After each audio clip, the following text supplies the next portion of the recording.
Júlia e sua irmã, bem como Olimpas e todos os santos que estão nele. Saúdem uns aos outros com beijos santos. Todas as igrejas enviam saudações. Peço, irmãos, que tomem cuidado com aqueles que causam divisões e põem obstáculos ao ensino que vocês aprenderam. Afaste-se deles, pois essas pessoas não servem a Cristo, o nosso Senhor, mas a seus próprios apetites. Por meio de palavras suaves e bajulações, enganam o coração dos ingênuos. Todos têm ouvido falar da obediência de vocês, portanto me alegro-me por vocês. Quero, no entanto, que sejam sábios em relação ao que é bom e puros em relação ao que é mal. O Deus da paz, em breve, esmagará Satanás debaixo dos pés de vocês. A graça do nosso Senhor Jesus seja com vocês. Timóteo, meu cooperador, envia saudações, bem como Lúcio, Jadon e Sosípatro, meus parentes. Eu, Tércio, que escrevi essa carta, saúdo vocês no Senhor. Gaio, cuja hospitalidade eu e toda a igreja desfrutamos, envia saudações a vocês. Erasto, administrador da cidade, e Quarto, nosso irmão, enviam saudações. Ora, aquele que tem poder para confirmá-los pelo seu evangelho e pela proclamação de Jesus Cristo, de acordo com a revelação do mistério oculto nos tempos passados, mas agora revelado e dado a conhecer pelas escrituras proféticas, segundo a ordem do Deus eterno, para que todas as nações obedeçam à fé. Sim, ao único Deus sábio seja dada a glória para todos sempre, por meio de Jesus Cristo. Amém. Um versículo um pouquinho longo, um capítulo um pouquinho longo, mas de alguns versículos curtos. E aí a gente se pergunta, por que Paulo termina, talvez aí a obra teológica mais profunda do Novo Testamento, ou muitos chamados ainda a principal carta de Paulo, ou a catedral da doutrina cristã, como alguns pais chamavam. Como que ele termina esse livro tão profundo com saudações, com um monte de nome? Eu contei um a um. E dentre esses nomes, né, tantas mulheres também que serviram ao reino de Deus. Bom, eu separei 3 pontos para a gente refletir por que Paulo pode ter terminado Romanos, uma carta tão profundamente teológica, que fala, dentre outros assuntos, talvez aí o fio dourado que passa todos os capítulos do livro seja, de fato, a questão da justificação pela graça mediante a fé em Jesus, e o tema principal, talvez aí, é um dos temas mais basilares do cristianismo, que é a justificação pela fé. Então, por que Paulo pode ter terminado Romanos dessa forma? E aí eu trouxe 3 pontos rápidos, breves, para a gente discutir sobre isso, para a gente refletir sobre isso. E o primeiro deles é, Paulo termina Romanos dessa forma porque o reino se faz com amigos. Paulo começa a saudar muitas e muitas pessoas. E Paulo entende. Talvez Paulo possa ter feito até um paralelo, mas se ele não fez, a gente pode fazer aqui agora, um paralelo com a afirmação de Jesus, que diz lá em João 15:15, que já não chamam de servo, mas agora eu chamo vocês de amigos. Agora vocês sabem o que eu faço. Não chamo mais vocês de servo, mas de amigos. Paulo tinha conhecimento disso.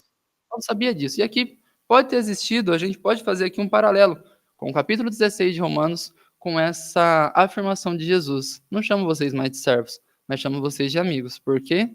Porque o reino se faz com amigos. E Paulo sabia muito bem disso. O segundo ponto é que um reino dividido não cresce. E no meio dessas saudações, antes de chegar na parte final, lá no meio, bem no meio desse capítulo 16, Paulo faz um apelo à unidade cristã. Paulo adverte os irmãos de possíveis pessoas implicantes que causam divisões no reino. Paulo adverte a galera ali de Roma, né, da igreja que estava ali em Roma, a respeito disso. Adverte os cristãos em Roma para que tomem cuidado com aqueles que causam divisões em seu meio e obstáculos contrários à doutrina que eles aprenderam, a justificação pela fé, mediante a justificação pela graça de Deus mediante a fé em Jesus. Só que além de adverti-los, Paulo encoraja uma coisa muito importante entre eles, que eles sejam sábios e que eles sejam criteriosos em quem eles escolhem como amigos, como irmãos, como alguém que eles vão ter tempo de conviver, tempo de viver junto, tempo para estarem em unidade. Por quê? Porque, primeiro, o reino se faz com amigos. Em segundo, um reino dividido não cresce. Então, Paulo, além de adverti-los contra as divisões, faz um apelo para que eles sejam sábios e criteriosos, escolhendo pessoas para estarem com eles na caminhada desse reino. E o terceiro ponto é que ninguém faz nada sozinho. E Paulo sabia disso muito bem. Talvez a pessoa que mais sabia disso era Paulo. A gente vê ao longo de tantas cartas dele, né, momentos que ele está com pessoas e momentos que ele está sozinho. E Paulo sabia muito bem que ninguém faz nada sozinho. Então, aqui pra gente, o apelo do apóstolo Paulo, talvez aí no contexto do que a gente vai estudar um pouquinho hoje, mas é importante a gente saber que ninguém faz nada sozinho, em qualquer área. Então, qualquer coisa, qualquer limitação do serviço de algum grupo em específico, de alguém, de algumas pessoas, vai trazer um resultado para o reino incompleto. Qualquer limitação do serviço, num contexto geral de uma comunidade, seja qualquer tipo de individualidade ou qualquer restrição, vai gerar um serviço, um resultado incompleto. E Paulo sabia disso muito bem. Paulo sabia que ninguém faz nada sozinho. Paulo sabia que ele precisava de amigos. Paulo sabia que ele precisava de pessoas com quem ele podia confiar. E essas pessoas, ele era criterioso e sábio em escolhê-las. E aqui nesse capítulo a gente vê ele listando várias delas. Então, olhando aí a história de Paulo, a gente vai saber de uma coisa também, que nem todos vão te ouvir. Bom, Paulo dispensa apresentações sobre isso, né? De fato, nem todos vão ouvir ele. Tantas prisões, tantas perseguições, alguns apedrejamentos e tantas outras coisas mais. Paulo sabe muito bem que nem todos vão te ouvir. Mas os que ouvirem e os que caminharem com você vão fazer tudo valer a pena. Então, Paulo traz essa reflexão, um capítulo que pode parecer destoar da proposta teológica tão profunda da carta de Romanos, mas é um capítulo muito rico, mas é um capítulo muito bonito. E primeiro, mostra que o reino se faz com amigos. Segundo, mostra que um reino dividido não cresce. E terceiro, mostra que ninguém faz nada sozinho. Então, através dessa reflexão, a gente possa estar um pouco mais abertos, um pouco mais preparados para refletirmos acerca daquilo que a gente vai estudar um pouquinho hoje e também na nossa caminhada aí dentro desse reino, que é o reino de Deus. Agora eu queria convidá-los a orar e, assim como Paulo termina a carta de Romanos, ele termina a carta de Romanos com uma doxologia, um termo tão complexo aí, mas que Paulo termina a carta dando glória a Deus. Então, que a gente possa fazer o mesmo. Vamos estar orando, então? Pai, obrigado, Senhor, por essa oportunidade. Damos glórias a Ti por estarmos aqui reunidos mais uma vez. Agradecemos, Senhor, porque agora o Senhor não nos chama mais de servo, mas agradecemos por você nos chamarmos de amigo, Pai. E aqui a gente está como amigos, buscando conhecer mais de Ti, buscando render graças e render glórias a Ti por tudo aquilo que a gente faz. Então, que nesse momento nossos corações, nossas mentes estejam todos abertos para ouvir das suas coisas e aprender mais de Ti. E assim como Paulo, que a gente possa ter ciência disso, que um reino se faz com amigos, que a gente possa manter a unidade, que a gente possa entender que ninguém faz nada sozinho, mas que a gente tome aqueles amigos que o Senhor quer colocar no nosso meio, aqueles irmãos que a gente escolha de maneira sábia, criteriosa, pessoas que vão estar nesse mesmo propósito de glorificar a Deus através de todas as coisas, e que a gente possa crescer no conhecimento de Ti. E obrigado, Senhor, por escolher as coisas loucas e pequenas desse mundo, Pai. Se revelar a nós, obrigado, Senhor, por nos chamarmos de Teus amigos, Pai. E obrigado, Senhor, porque Tu és um Deus que não deixa ninguém para trás. Então, que agora a gente possa debruçar em Ti, agradecer a Ti, louvar e render glórias a Ti, assim como Paulo fez, tendo o conhecimento de todas essas coisas e dando graças a Ti. Obrigado, em Teu nome, amém e amém. Ana? E aí, gente? Então, muito obrigada, Matheus. E agora eu queria chamar aqui a Pamela para o estudo. Agradecer muito pela vida dela. Uma verdadeira amiga de Jesus. E é isso. Obrigada. Oi, gente, bom dia. Não, deixa eu ver. Tá ok. Bom, é isso, né? Não tem mais o que fazer, só começar. Para quem não me conhece, eu sou a Pamela, participo aqui da BC2 também. Sejam bem-vindos todos que estão aí. E, bom, vamos alinhar as expectativas, né?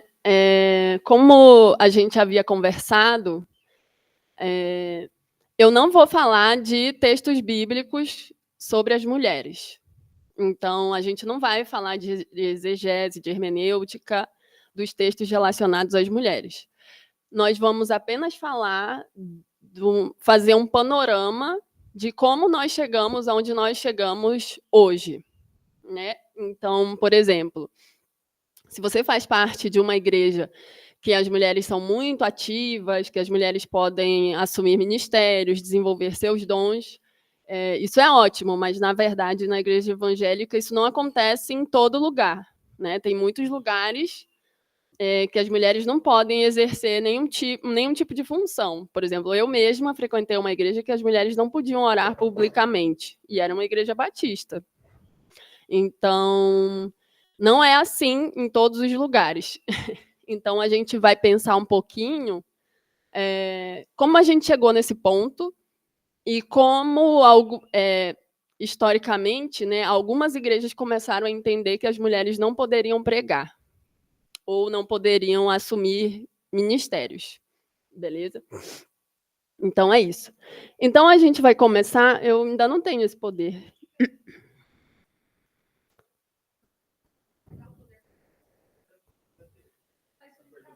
Espera aí. Deixa eu ver. Não, o problema é eu acho.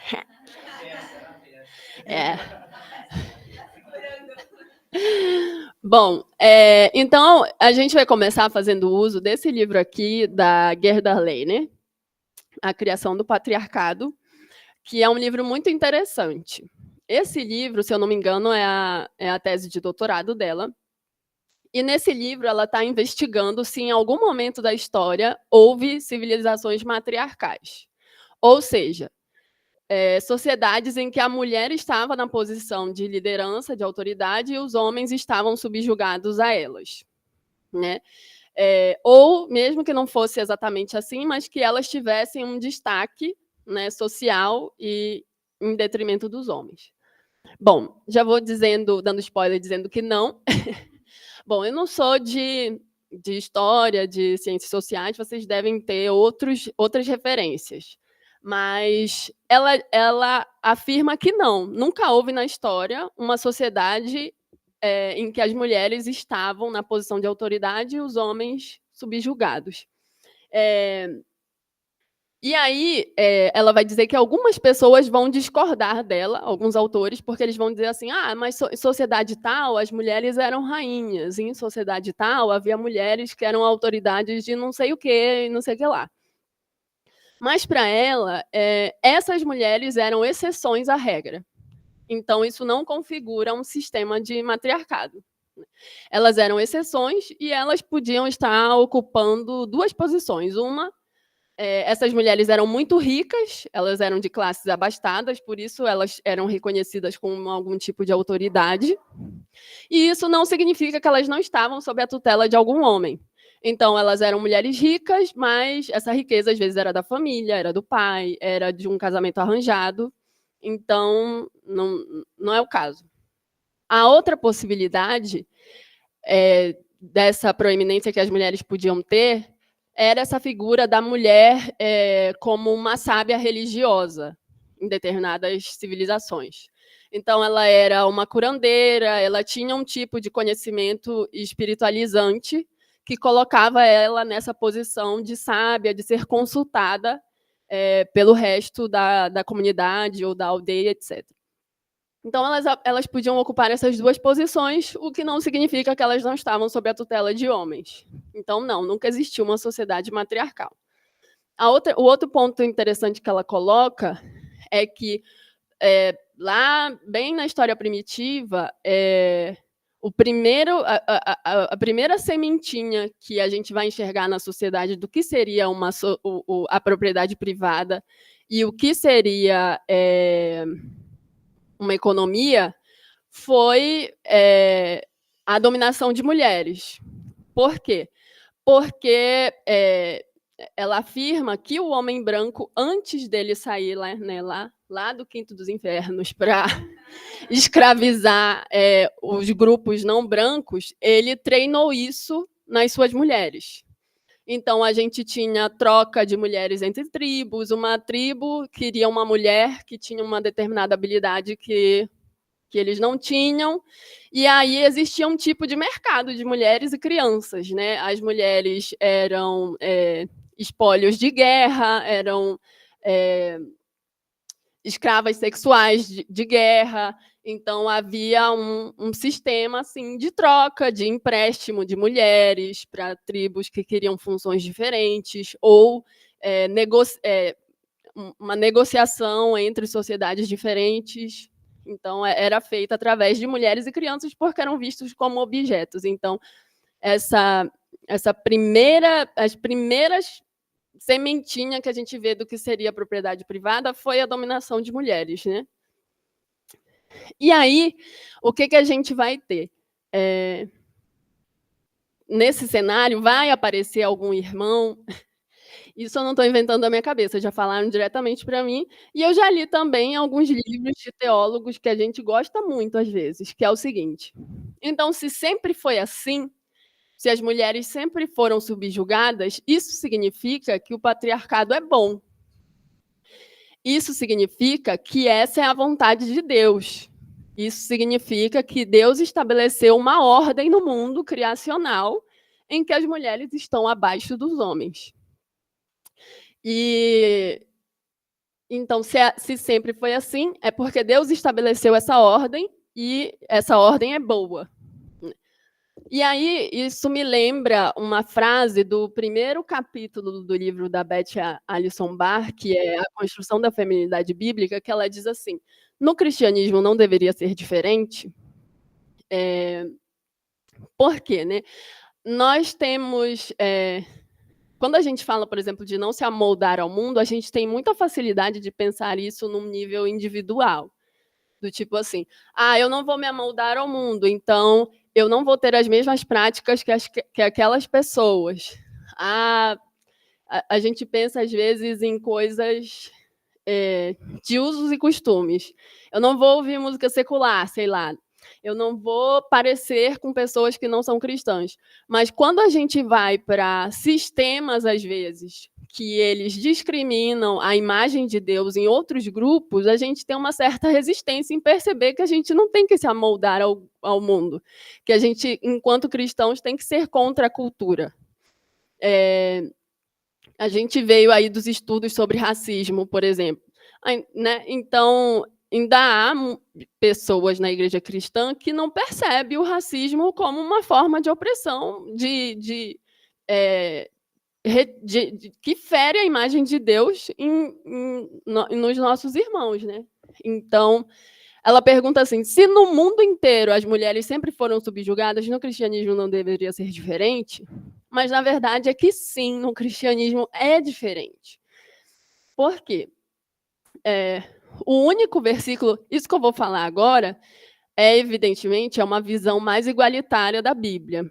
Mais lá para frente, eu vou fazer essa diferença entre essas interpretações bíblicas, né? O que é complementarismo e o que é igualitarismo. Mas, pensando numa visão mais igualitária da Bíblia, o único versículo que a gente vai ver ali em Gênesis que faz referência a algum tipo de dominação das mulheres é após a queda. Lá em Gênesis 3,16, diz assim: e a mulher disse: multiplicarei grandemente a tua dor e a tua conceição, e com dor darás a luz a filhos, e o teu desejo será para o teu marido, e ele te dominará. Esse versículo é após a queda, e na verdade, um castigo de Deus para aquele pecado. Então, isso significa que antes da queda não era assim. Então, o que a gente entende é que a dominação dos homens sobre as mulheres, ela é uma consequência do pecado no mundo. Ela não é a vontade de Deus e não é uma ordem criacional de Deus. Então, nessa visão mais igualitária, a gente entende que a dominação feminina ela existe por causa do pecado, mas Cristo reconciliou em si todas as relações. Então, lá em Gálatas diz: em Cristo não há mais judeu, nem grego, nem servo, nem livre, nem homem, nem mulher. Então, o pecado trouxe essa dominação sobre as mulheres, mas Cristo reconciliou nele todas as relações. Então, os teólogos que fazem uma leitura mais complementarista, eles vão dizer que não, que lá, quando Deus tira a Eva de Adão, ele está estabelecendo uma ordem criacional, né, que é o homem e depois a mulher. Mas esse versículo mostra claramente que essa dominação só veio depois da queda, né? Então, é uma consequência do pecado e não a vontade de Deus. Então, a gente vai entrar em alguns tópicos, e antes eu queria fazer um disclaimer. Eu não queria ficar sentada. Eu queria fazer um disclaimer. Qual é o disclaimer? Eu gosto muito desse assunto, porque é um assunto que passa por mim e pelas minhas irmãs, é óbvio. Mas é importante a gente falar que esse problema não é nosso. Esse é um problema dos norte-americanos. Essa que é a verdade. Por quê? Nós, aqui na América Latina, nós temos uma relação diferente com a nossa fé dos norte-americanos. E com toda essa tradução de livros, a gente começou a importar uns problemas que eram deles. Esse negócio de igualitarismo, de complementarismo, nunca existiu aqui. Nós, aqui na América Latina, nós nunca tivemos problema com o protagonismo feminino na fé cristã. E isso se dá por 2 motivos. O nascimento do movimento pentecostal, que foi aqui. Então, a Assembleia de Deus, ela é a maior denominação do mundo, mas ela nasceu aqui no Brasil, né? E foi lá em Belém. Então,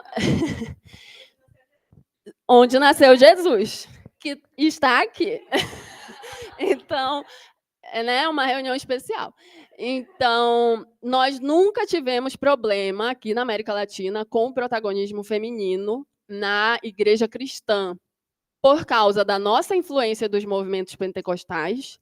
É muito difícil aqui no Brasil, mesmo uma pessoa que não é cristã, ela não ter uma história na família assim. Porque a minha avó é de uma igreja, uma mulher do coque, e ela pregou para fulano. Minha tia participa é missionária do movimento tal. E então, na vida de muitos brasileiros, essa visão da fé que foi recebida da avó, da tia, que eram pregadoras, que eram missionárias, é muito comum. Eu acho que se você perguntar numa igreja, inclusive em igrejas tradicionais, como as pessoas se converteram, muita gente vai dar esse tipo de relato. E muita gente vai falar que veio para a igreja tradicional depois de ter se convertido numa igreja pentecostal.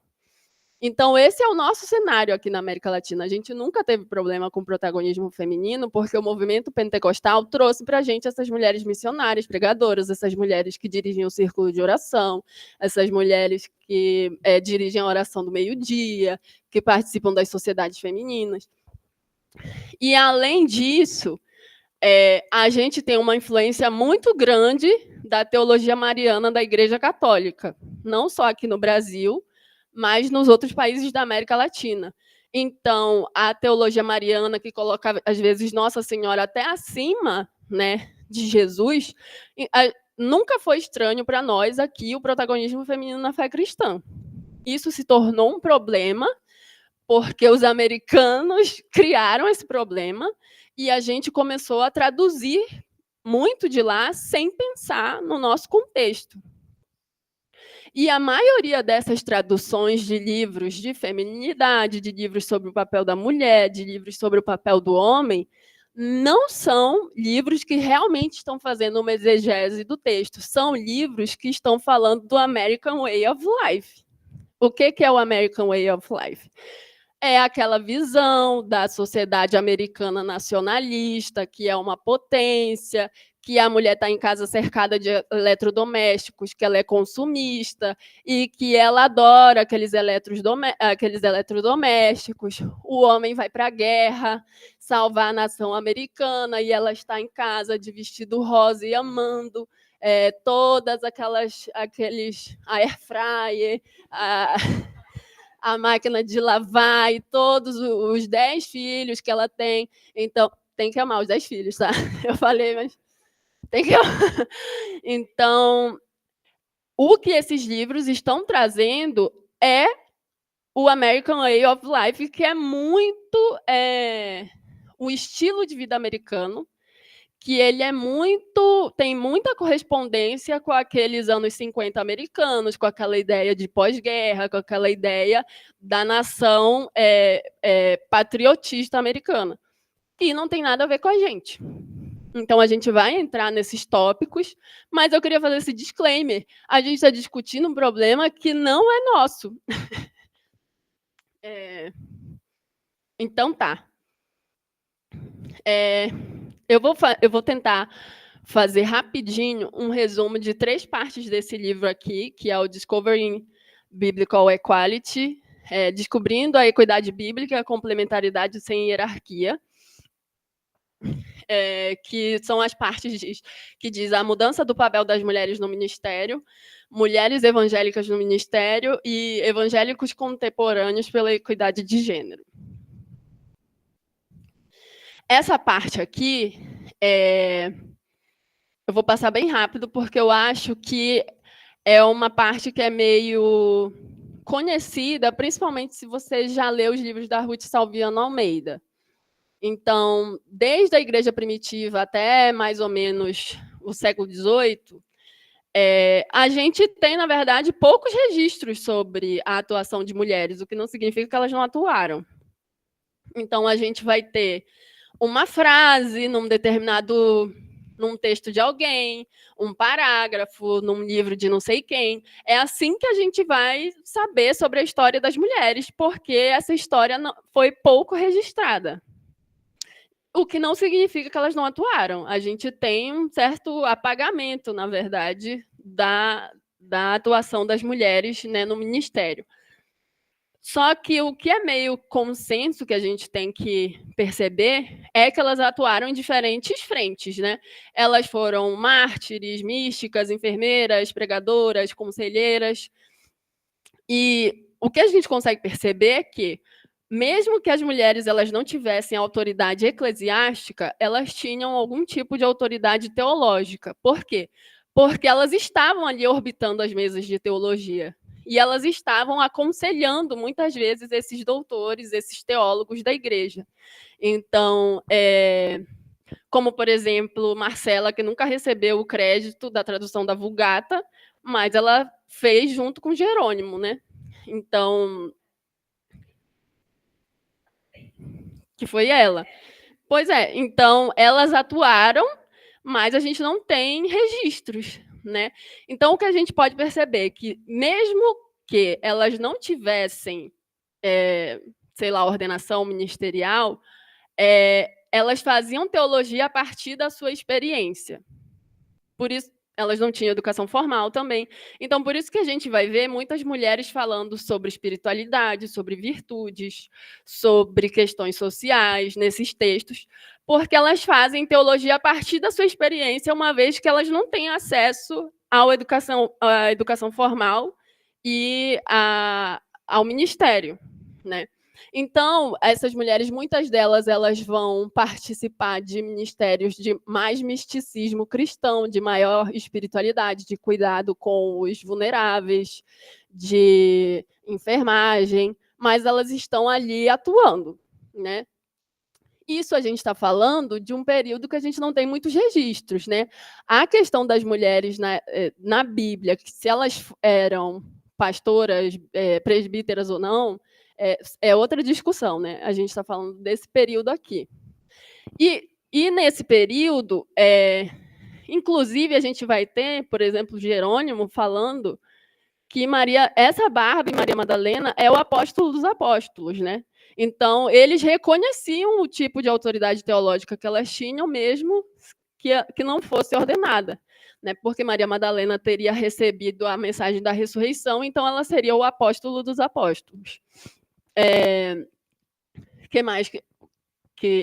Sim, e aí a gente não pode esquecer que, nesse período, a gente tem uma visão muito grega de que a mulher é um homem defeituoso. Então, a própria produção teológica desses homens, ela não escapa disso. Muitos teólogos cristãos escreveram esse tipo de coisa, né? O próprio, eu não vou lembrar exatamente, mas a Ruth Salviano Almeida fala das mulheres no cristianismo, inclusive, que eles mandavam cartas recomendando uma irmã, e escreviam coisas do tipo: receba a minha irmã, que tem muito conhecimento teológico, ela é tão crente que, para mim, ela é um homem. Né? Então, eles escreviam esse tipo de coisa. A mulher ela era um homem defeituoso, então as mulheres que eram muito virtuosas, que eram muito crentes ou que tinham conhecimento teológico, elas eram homens, elas não eram mulheres.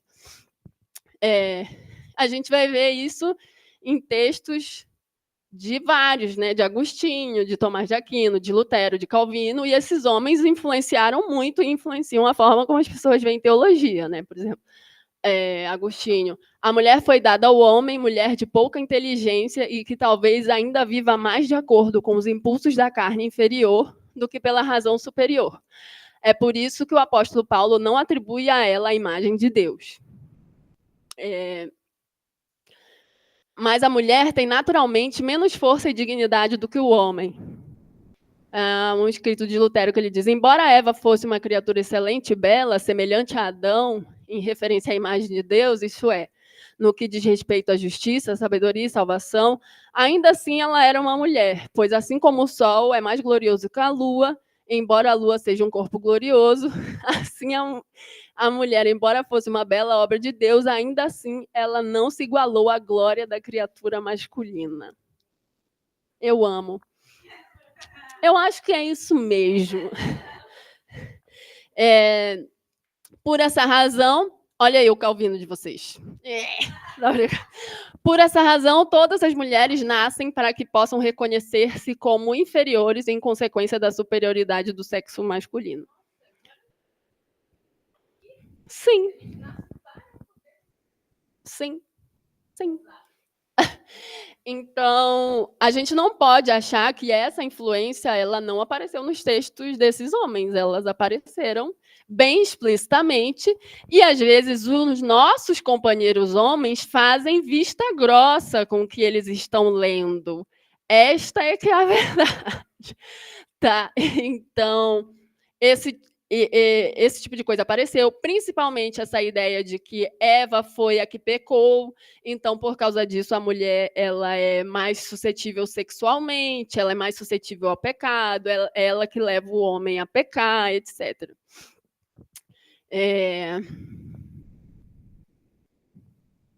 Bom, então a gente vai dar um salto aqui para essa segunda parte do livro, que é Mulheres Evangélicas no Ministério, mais ou menos no século XIX e início do século XX. Isso aqui é muito interessante, porque nesse período é a fundação dos primeiros institutos bíblicos do mundo. E esses institutos bíblicos eles foram fundados por fundamentalistas, que era aquele movimento que estava combatendo o surgimento do liberalismo. E aí, como fundamentalistas, do que a gente está falando? Está falando de pessoas conservadoras que estavam ali postulando a inerrância bíblica, esse tipo de doutrina, e lutando contra as ideias liberais. E o que a gente percebe é que esses institutos fundamentalistas, às vezes que eram batistas, eram presbiterianos, tem alguns também que são arminianos, eles formavam mulheres no curso de pastora. Então, a gente tem, por exemplo, esse aqui foi o primeiro instituto, foi o do Albert Simpson, que era presbiteriano, foi o Missionary Training Institute. Nesse instituto bíblico, era obrigatório que as mulheres ensinassem na capela. A gente tem esse aqui, que é bem interessante, do William Bell Riley. Ele era conhecido como o grande velho do fundamentalismo. E quando você vai lá nos registros do Instituto Bíblico, que foi o Northwest Bible and Missionary Training School, a primeira pessoa a se formar no curso de pastor foi uma mulher. Então, os primeiros institutos bíblicos que eram formados por fundamentalistas, eles estavam endossando o ministério feminino e eles formavam mulheres pastoras. A gente vai...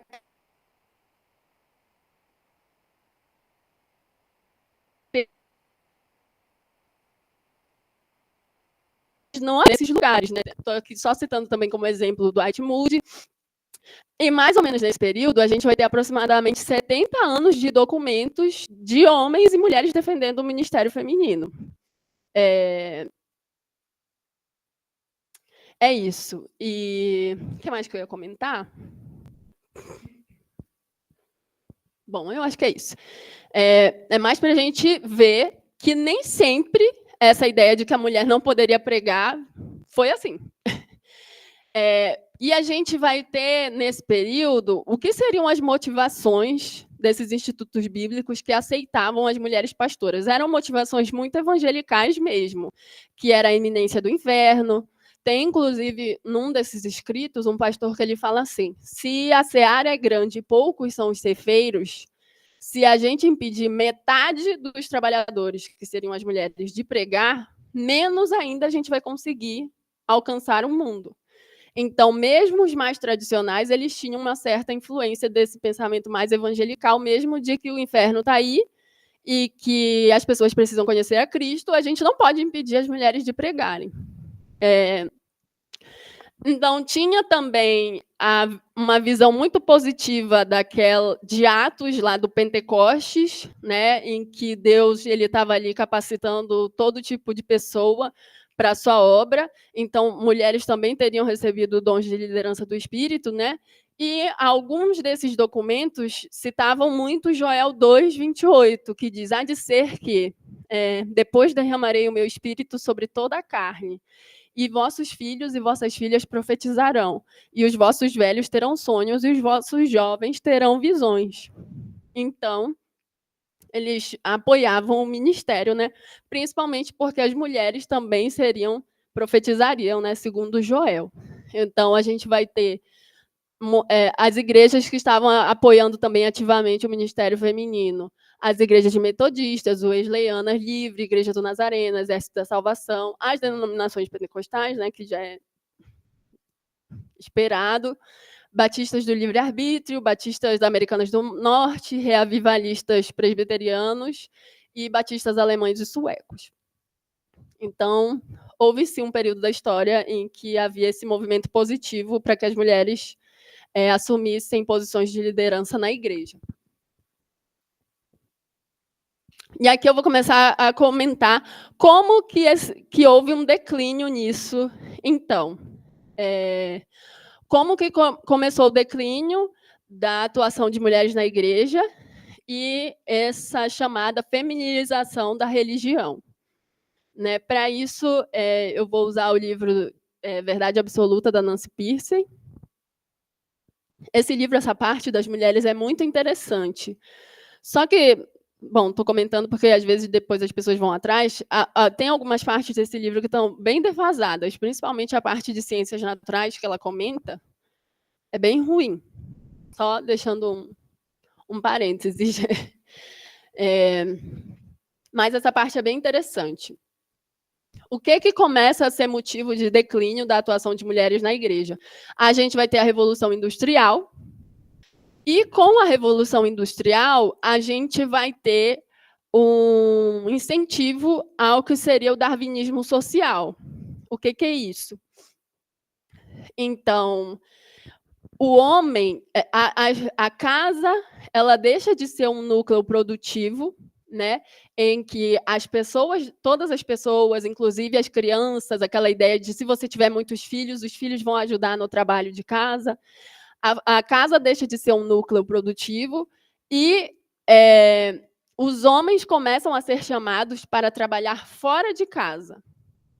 Então, tem um movimento aí social que acontece, que ele acaba influenciando no que a gente vê na igreja.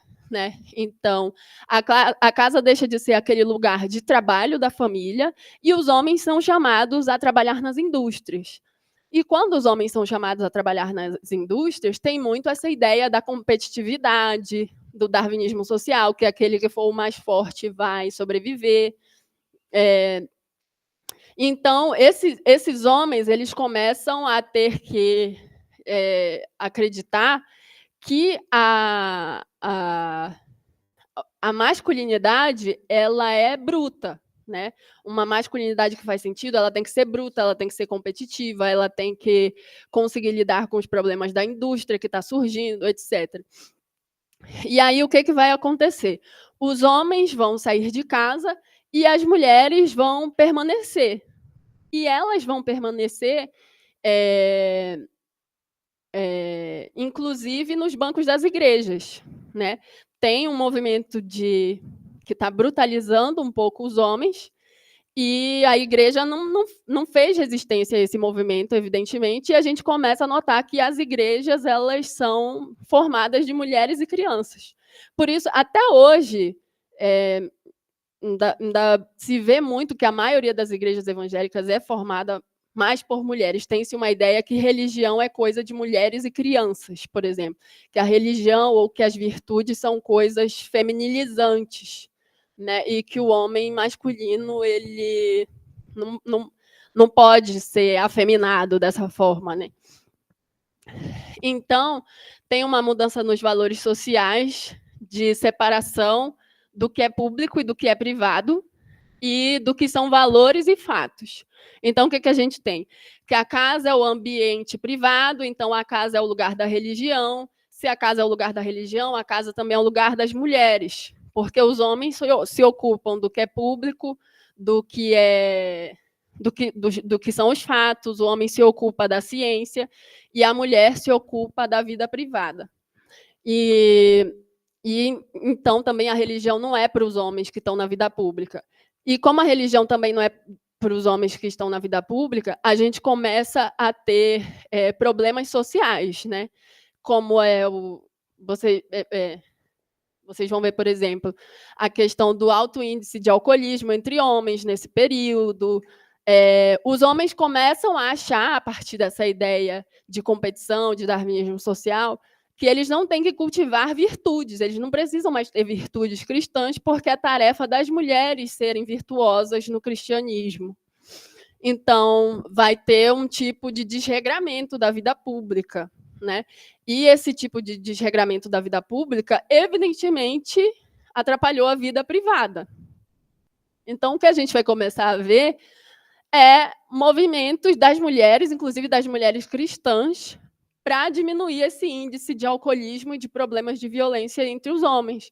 E aí a gente vai ver o surgimento da União Feminina pela Temperança Cristã, por exemplo, que vão ter várias mulheres atuando, e, junto com isso, a primeira onda feminista. Então, o que começou a causar a vontade desses institutos bíblicos e desses pastores de tirarem as mulheres do púlpito era o fato de que elas estavam atuando socialmente. Isso poderia ser um problema para as igrejas. Então, a gente vai ter o quê? Um paradoxo aí. A gente vai ter igrejas lotadas de mulheres, mas essas mulheres não podem mais assumir as posições de liderança por causa desses problemas sociais que estão acontecendo. Tem, inclusive, relatos que eles... o próprio movimento wesleyano começa a falar coisas do tipo: as mulheres elas são mais naturalmente religiosas do que os homens. Não, as mulheres não são mais naturalmente religiosas do que os homens. Elas foram colocadas nesse lugar social em que a virtude é uma coisa feminina e o vício é uma coisa masculina. Então, aqui, esse livro da Nancy e o outro livro que eu estava falando, da Equidade Bíblica, eles fazem um pouco um esforço de separar o que é o movimento das mulheres cristãs e o que é o movimento feminista que está acontecendo. Eu, sinceramente, não sei se dá para separar essas coisas. Por quê? Essas mulheres não sabiam que elas estavam na primeira onda feminista. Quem está falando isso é a gente. Então, o que acontece ali é que aquelas mulheres estavam atuando socialmente para resolver um problema, né? E eu não sei se dá para separar exatamente, porque se você for ver os principais nomes da onda feminista e os lugares que esses encontros aconteciam, você vai encontrar a Igreja Metodista Wesleyana, que tinha reunião do movimento das mulheres. Você vai encontrar, por exemplo, um dos nomes dessa primeira onda feminista é Elizabeth Stanton.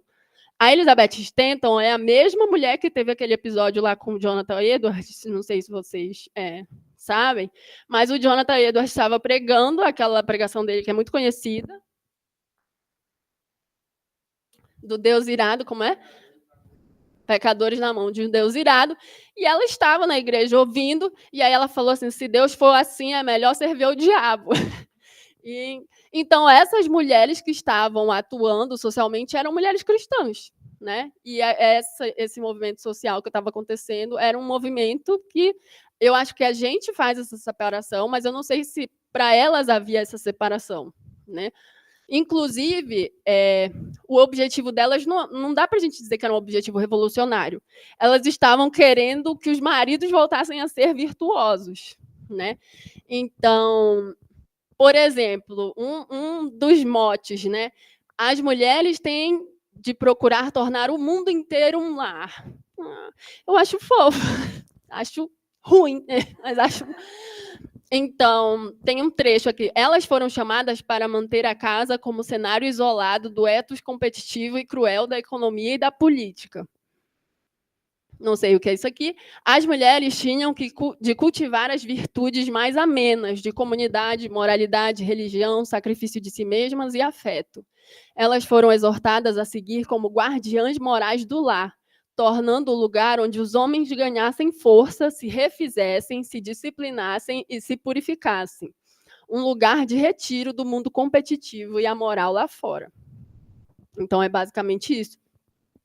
E aí, o que a gente vai ver é uma separação da forma de conhecimento que influencia hoje a gente até hoje, assim, na igreja, sobre essa ideia do mundo espiritual, que é superior ao mundo material, né? Então, isso influenciou não só a relação dos homens e das mulheres, mas influenciou a nossa forma de conhecer e de ver o mundo. Até hoje, por exemplo, um exemplo prático desse tipo de acontecimento e de ideia como ele influencia hoje. Se você é cristão, você não pode dar palpite na esfera pública, porque a esfera pública é uma esfera laica, é uma esfera que você tem que ser neutro. Isso é em virtude desse tipo de divisão de público e privado, de virtudes e vícios. Então, a virtude, a religião, ela é uma coisa só para a sua casa, né?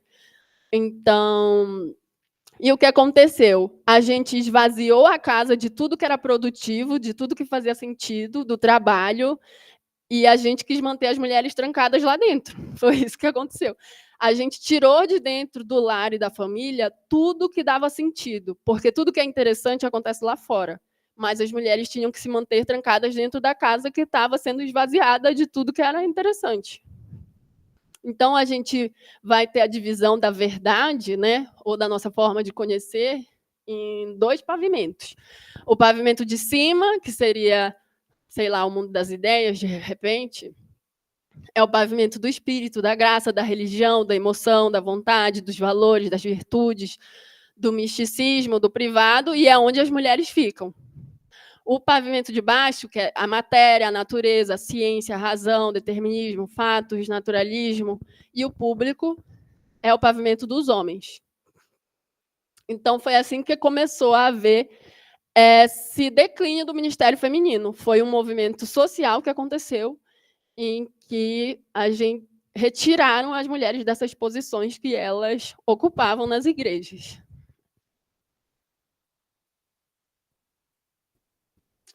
A gente vai entrar aqui, eu acho que é o último tópico, não lembro.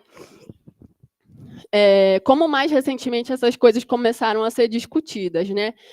Então, em 1970, os chamados igualitaristas começam a se organizar. Quem são os igualitaristas, né? Os igualitaristas são essas pessoas... Assim, a gente está botando essa data aqui de 1970, mas as interpretações desses textos bíblicos, elas sempre aconteceram. Isso é só como se eles estivessem se organizando enquanto movimento, né? Mas a discussão sobre a atuação de mulheres dentro da esfera privada ou pública, ou pregação, etc., isso sempre aconteceu. Você sempre vai ver registros, né, desde aqueles lá que eu mostrei anteriormente. Então, os igualitaristas são aqueles que fazem uma leitura da Bíblia em que a mulher ela poderia assumir ministérios, né, de autoridade. Vou falar logo disso aqui, então, que vai fazer mais sentido para entender. Então, o igualitarismo, que foi formado pela Catherine Krieger, nossa diva, homens e mulheres têm o mesmo valor e papéis, né? Eles se complementam sem hierarquia. essa discussão aqui, em nenhum momento ela é biológica, se os homens e mulheres se complementam, e, se eles são iguais ou diferentes biologicamente. Não é esse que é o ponto. O ponto é realmente uma questão bíblica. Homens e mulheres têm mesmo valor e papéis diante de Deus, e eles se complementam sem hierarquia. O complementarismo, que foi fundado pelo John Piper, com Wayne Grudem, me diz com quem tu andas e te direi quem tu és, não é mesmo? O John Piper, que foi fundado com Wayne Grudem, ele diz: homens e mulheres têm o mesmo valor, mas papéis diferentes. Então, anteriormente, esse movimento complementarista ele era chamado de posição tradicional ou hierárquica. Porque, no final das contas, a diferença entre eles não é o que mulher e homens podem fazer ou deixar de fazer. Não é se eles interpretam o texto de uma forma ou de outra. A diferença entre esses movimentos é a visão deles sobre hierarquia. Se existe hierarquia entre homens e mulheres ou não. Então, para o John Piper, eles têm o mesmo valor, mas papéis diferentes. O que hoje é chamado de igualitarismo, anteriormente era chamado de complementarismo. Só que o que aconteceu? Os que são hoje chamados complementaristas reivindicaram esse termo e falaram assim: não, nós que somos, porque a gente acredita que eles se complementam. Porque vamos... Parênteses, né? Vamos combinar, você chamar a sua posição de tradicional ou hierárquica, está muito na cara o que você quer dizer. Então, vamos reivindicar o termo complementarista. Mas os igualitaristas anteriormente, que eram chamados dessa forma. E aí, mais ou menos em 1978, o debate sobre gênero começa a acontecer nas rádios e nas escolas teológicas lá dos Estados Unidos. E aí, em 87, surge esses dois movimentos, que é os Christians for Biblical Equality, né, os cristãos pela equidade bíblica, e o Conselho de Masculinidade e Feminilidade Bíblicos, que foi fundado pelo John Piper mesmo. Então, que mais? Esse movimento complementarista, né, se você for pegar lá o documento de fundação, se você entrar lá no Desiring God, por exemplo, e no site da complementaridade bíblica, você vai perceber que eles não escondem nada realmente o que eles pensam. Tem uma lista lá de funções que mulheres podem ou não ter na igreja. O John Piper tem uma lista de empregos que mulheres não podem ter. Por exemplo, mulheres não podem ser CEO de empresas, porque elas estariam colocando homens subjugados a elas. Mulheres não podem ser políticas. Então, inclusive, isso influencia até a forma como esse movimento vota, por exemplo, porque é óbvio que eles não votam em mulheres se eles acreditam que, biblicamente, as mulheres não podem exercer nenhum tipo de autoridade. Então, Peraí, deixa eu beber essa aguinha.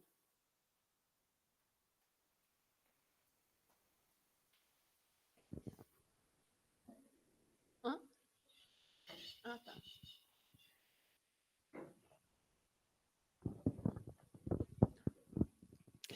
E aí, dentro do complementarismo, eles se dividiram em amplo e estreito.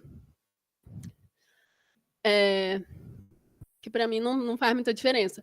Mas eles se dividiram em amplo e estreito. O complementarismo amplo é aquele que a mulher não pode exercer autoridade sob nenhuma hipótese. Então, ela está proibida de certas profissões e ela está proibida de aparecer muito em determinadas funções da igreja. O complementarismo estreito acredita que ela só não pode exercer autoridade na esfera pública. Então, ela está sujeita a homens apenas em casa e na igreja. Na esfera pública, ela pode ter outros trabalhos, enfim. Pode determinar aí as suas relações. E aí, uma coisa interessante que aconteceu nesse período foi quando lançaram a Bíblia NVI. Que não é essa nova, não, que eu tô falando. Eu estou falando da primeira NVI. A primeira NVI. Eu não vou lembrar exatamente o nome das pessoas envolvidas, mas aí fica para vocês lerem lá no capítulo 3 desse livro. o que aconteceu foi que, com o lançamento da nova NVI, alguns autores desse grupo complementarista começaram a lançar textos e artigos falando, condenando o uso da NVI, porque, teoricamente, ela usaria, não é linguagem neutra, ela usaria termos que deveriam ser, indicariam generalidade na Bíblia. Ela não usou demarcador de gênero. Por exemplo, onde está a humanidade deveria estar homem. Onde está... Entendeu? Tipo assim, termos que são gerais, que querem indicar, por exemplo, plural, que querem indicar grupos. A NVI traduziu, por exemplo, com outras palavras que não são demarcadores de gênero, humanidade, pessoas, povo, essas coisas, e, segundo eles, ela estaria sendo influenciada pelo feminismo, né, porque ela deveria ter usado homem ou homens, etc. E isso aconteceu porque o mesmo grupo que trabalhou na tradução dessa primeira NVI tinha feito uma tradução anterior que eles usavam o demarcador de gênero, que era que, gente, não é neutro, é um demarcador de gênero masculino. Não significa que está neutro, né? Esse mesmo grupo usou o demarcador de gênero numa outra tradução. Então, quando eles se depararam com essa mudança na NVI, para eles isso foi uma abertura para o feminismo, eles fizeram isso por uma intenção social, ideológica, etc. Então, por isso, eles fizeram uma série de textos condenando o uso da NVI, e aí o John Piper e o Wayne Grudem correram lá na Crossway Books para lançar a ESV, que é a English Standard Version, que influencia várias traduções nossas, inclusive, para fazer uma tradução bíblica menos inclusiva. O que seria uma tradução bíblica menos inclusiva? Utilizando esses demarcadores de gênero masculino e fazendo escolhas que os convinha, sem nenhuma nota de rodapé. Essa que é a verdade. Por exemplo, textos no Novo Testamento que usavam a mesma palavra de autoridade para homens era traduzido como presbítero, para mulheres era traduzido como senhora, né? Sem uma explicação clara desse tipo de decisão. Então, a verdade, gente, é que o tradutor tomou decisões. Essa é que é a verdade. E que a gente tem que pensar também, né? Tem que procurar o máximo que a gente pode, versões diferentes, para entender o que o texto quer dizer, né? Outro exemplo, deixa eu pensar, Outro exemplo muito comum que todo mundo sabe, que Júnia sempre foi traduzida como homem, mas, na verdade, era uma mulher, né? Isso está sendo mudado em algumas traduções, porque se pressupunha que uma mulher nunca poderia ser apóstola. Então, se ela não poderia ser apóstola, a Bíblia não poderia estar falando aquilo. Então, é uma tradução bíblica que ela demarca muito o gênero masculino e ela faz algumas escolhas quando se trata dos textos femininos, né? Essa English Standard Version, que é a Bíblia do nosso velho aí defasado. Tô brincando.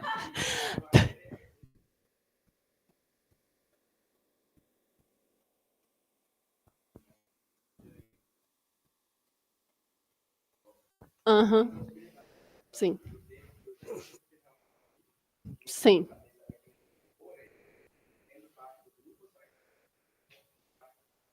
Sim.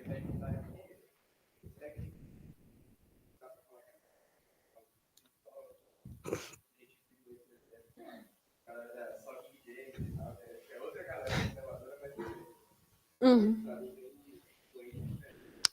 Tem vários textos, né, gente, na verdade. Esses dois foi só um exemplo, né? Então, o mesmo termo, às vezes, que é usado para dois grupos, para homem, nós vamos traduzir como presbítero, se o personagem for uma mulher, nós vamos traduzir como senhora, e por aí vai. Então, são só alguns exemplos. Eu acho que era isso. Gente, quem gosta de John Piper, desculpa, ele não é um velho degenerado, não, tá?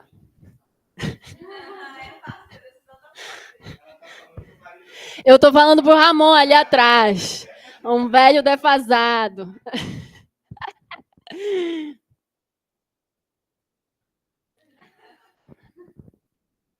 Bom, e aí o Alan Myatt, ele vai... O Alan Myatt é aquele autor que ele tem um uma sistemática junto com Franklin Ferreira, não sei quem conhece ele.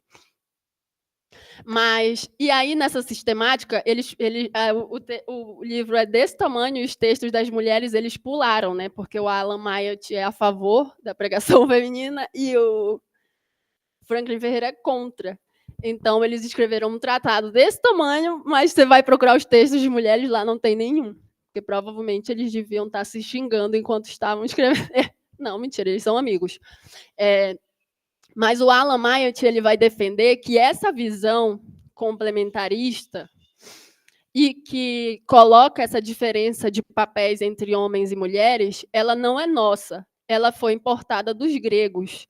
E ela é um óculos de hierarquia que a gente coloca para ler qualquer coisa na Bíblia por causa dessa influência hoje. Então, eu vou dar só um exemplo aqui. O Alan Myatt fala muito do Alberto Magno. Quem foi o Alberto Magno, né? Basicamente, o Alberto Magno ele fez uma síntese entre a filosofia de Aristóteles, que via Aristóteles tinha essa visão de que a mulher ela era um homem degenerado, né? Tinha essa visão, tinha essas influências também de Platão, do mundo e de outros filósofos, né? Eu não domino essa área aí, não, gente. Eu estou falando só do que eu li deles. Essa divisão do conhecimento entre o pavimento de cima, que é o pavimento espiritual, melhor, superior, e o pavimento de baixo, que é o material, das coisas ruins. Eles tinham, os gregos, essa visão, e, aliado a isso, né, Aristóteles tinha essa visão ruim das mulheres. E o Dionísio foi o inventor da palavra hierarquia na filosofia grega. E o Alberto Magno, que era muito estudioso deles, fez uma síntese entre as filosofias deles. E o Alberto Magno foi o professor do Tomás de Aquino. Então, o que o Alan Myatt diz é que esse óculos da hierarquia, quando a gente vai ler textos bíblicos, e não é só sobre as mulheres, é na nossa teologia da criação, de maneira geral, que a gente faz uma hierarquia, que o homem está aqui, a natureza está aqui, então a gente pode devastar a natureza, porque não importa. O corpo, por exemplo, o material, é um corpo mau que me faz pecar, então eu não preciso cuidar do meu corpo. São vários pontos da nossa teologia da criação que a gente lê a partir do óculos da hierarquia. Determinadas coisas são mais importantes do que outras, porque algumas coisas elas são mais espiritualizadas e outras não. Isso aí, segundo Alan Myatt, foi a influência de Tomás de Aquino em toda a teologia cristã. Porque o Tomás de Aquino era aluno do Alberto Magno, que gostava muito dessa visão de hierarquia de Aristóteles e de Dionísio. Então, essa visão, inclusive, hierárquica entre homens e mulheres, quando a gente vai ler o texto, ela não é uma coisa nossa, e não é uma coisa dos hebreus. Ela é uma influência dessa filosofia grega na teologia de doutores e pais da igreja e na forma como a gente lê as coisas a partir daí. Então, ele está falando, se você usa um óculos da hierarquia, se você tem uma cosmovisão sobre hierarquia, tudo que você vai ler na Bíblia, você vai ver hierarquia, né? Hierarquia, né, de valor entre as coisas. E aí, ele fala que uma obra que foi muito essencial para o fundamento da nossa visão de hierarquia entre as coisas foi A Grande Cadeia do Ser, do Arthur Lovejoy, que nem é, na verdade, uma obra cristã, ela é uma obra secular, mas ele faz um tratado aqui, né, de que como Deus estabeleceu ordem entre as coisas. E aí essa ordem ela revela o nível de importância das coisas também, né? Então, o homem do sexo masculino ele está aqui, ele é a coroa, e depois vem a mulher, depois vem os animais, e dentre os próprios animais tem hierarquia entre eles. As aves estão acima dos peixes, os peixes estão acima dos répteis, depois vem as plantas e etc. Isso aqui, não sei quem já viu, acho que eu nem coloquei. Isso aqui é a origem daquele chamado guarda-chuva da família, que a sua avó já deve ter compartilhado no WhatsApp, que tem assim, o homem está no guarda-chuva e ele cuida da família. Aqui está a esposa e aqui embaixo estão as crianças. essa é a origem desse guarda-chuva. E esse guarda-chuva, na verdade, não está falando da família cristã, né? Ele está falando do pater familias, ele está falando da família romana e da família grega, em que a gente tinha o pater familias e que todo o resto que estava lá embaixo estava debaixo da autoridade dele, né? Então, por exemplo, uma frase aqui do Aristóteles: a força de um homem consiste em se impor e a mulher de vencer a dificuldade de obedecer. Gente, eu não consigo vencer essa dificuldade de obedecer. Eu acho que é o último slide. Que horas são? Eu acho que é o último slide. Então, só um exemplo aqui dessa visão de Aristóteles, né, que influenciou o resto dos pais da igreja. Então, o homem, ele representa a plenitude, a forma, a alma, o ativo, o conhecimento, o racional e o mandar, o comando. E a mulher representa a privação, a matéria. A matéria é tudo que é mal, né? Tudo que é pecaminoso. O corpo, ela tem que ser passiva, ela representa a opinião e não o conhecimento. Ela é irracional e ela representa a obediência. Isso é um pouco do que o Alan Maia te traz acerca da nossa interpretação dos textos bíblicos. A questão é, nós não vamos...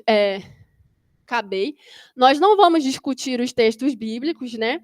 Mas isso é uma coisa também para a gente pensar, a forma como a gente lê esses textos com alguns óculos que não são necessariamente nossos, né? Então, é isso, gente, acabei.